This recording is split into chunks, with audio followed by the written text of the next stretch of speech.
प्रेम सब बातों को सह लेता है। एक लड़की की नई नई शादी हुई। वह अपने नए घर मतलब ससुराल में जैसे ही प्रवेश की उसे कुछ भी अच्छा नहीं लग रहा था, क्योंकि उसकी सास हमेशा उसे हर बात में टोकती थी और कुछ न कुछ उसके विरोध में बोलती रहती थी। उसे अपने पिता का घर याद आने लगा। हर पिता के समान उसका पिता भी उससे बहुत प्रेम करता था। बचपन से जवानी तक पिता ने अपनी बेटी की सारी ज़रूरतों को पूरा किया था और बहुत लाडों से अपनी बेटी को पाला था। ये नई नवेली दुल्हन अपनी सास के इस रूखे व्यवहार के कारण परेशान हो गई और कई बार तो उसने अपनी सास को खरी खोटी सुना देती थी, जिसके कारण घर में बड़ी ही असमंजस की परिस्थिति हो गई। मैं अपने पिता के घर लौट आई और रो रो कर पिता से कहने लगी, पिताजी मैं अब उस घर में नहीं जाऊंगी, यही आपके पास रहूंगी। यदि आप मना करोगे तो मैं आत्महत्या कर लूंगी। पिता समझदार थे। पिता ने बेटी को 2 दिन के बाद कहा, बेटी यदि मैं तुमसे एक बार जैसा कहूँ क्या तू करने को तैयार है?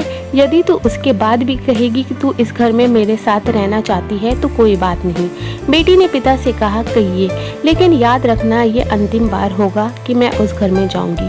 पिता ने कहा, वहाँ जाकर जैसी तुम्हारी सास तुम्हें कुछ बुरा भला कहने लगे तभी तुम अपने मुंह में एक कुल्ला पानी भर लेना और तब तक मुंह में पानी भरे रहना जब तक सासू माँ बोलना ना बंद कर दें, और उसके बाद उस पानी के कुल्ले को नाली में थूक देना और फिर कुछ भी पलट कर मत कहना। बेटी को कुछ समझ में नहीं आया, लेकिन बेटी तैयार हो गई। बेटी ने ससुराल जाकर ऐसा ही किया। जब भी सासू माँ कुछ कहना शुरू करती तुरंत बहू मुंह में पानी भर लेती और बहुत देर तक भरी रहती। धीरे धीरे कुछ ही दिन में सासू माँ का व्यवहार इस बहू के प्रति नम्र हो गया। वो सोचने लगी कितनी अच्छी बहू है, पलट को कोई जवाब नहीं देती और गुस्सा भी नहीं होती। अब वो उस बहू को बेटी कहने लगी और उसकी तारीफ करने लगी। कुछ दिन में सासू माँ का प्रेम भरा व्यवहार देखकर बहू भी अपनी सासू माँ को माँ के जैसा प्रेम करने लगी और दोनों खूब बातें करती, साथ साथ घूमने और मार्केट और ख़रीदारी करने जाती। कुछ दिनों के बाद इस लड़की का पिता अपनी बेटी से मिलने आया। घर के सभी लोगों ने पिता का खूब अतिथि सत्कार किया। फिर जब पिता अपने घर वापस जाने लगे तब अपनी बेटी से कहा, बिटिया चलो, यदि तुम मेरे साथ चलना चाहती हो तो अपना सामान पैक कर लो, हम वापस चलेंगे। तब बेटी ने कहा, नहीं, अब यही मेरा घर है। मैं अपनी सासू माँ से बहुत प्रेम करती हूँ और अब मैं इन्हें किसी भी कीमत में अकेला नहीं छोड़ूंगी। यही मेरी माँ है।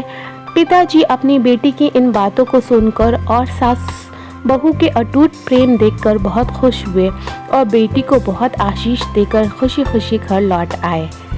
कहानी की शिक्षा, प्रेम सब बातों को सह लेता है।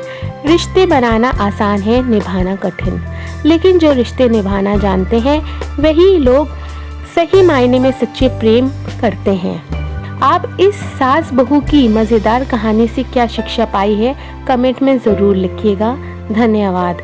मेरी वीडियो को प्लीज़ लाइक कर दीजिए, शेयर कर दीजिए और सब्सक्राइब कर दीजिए और मेरे चैनल को बहुत सारा प्यार दीजिए कि मैं ऐसी कई ज़्यादा मोटिवेशनल स्टोरीज़ और सच्ची कहानियाँ आपके साथ पेश करती रहूँ। धन्यवाद।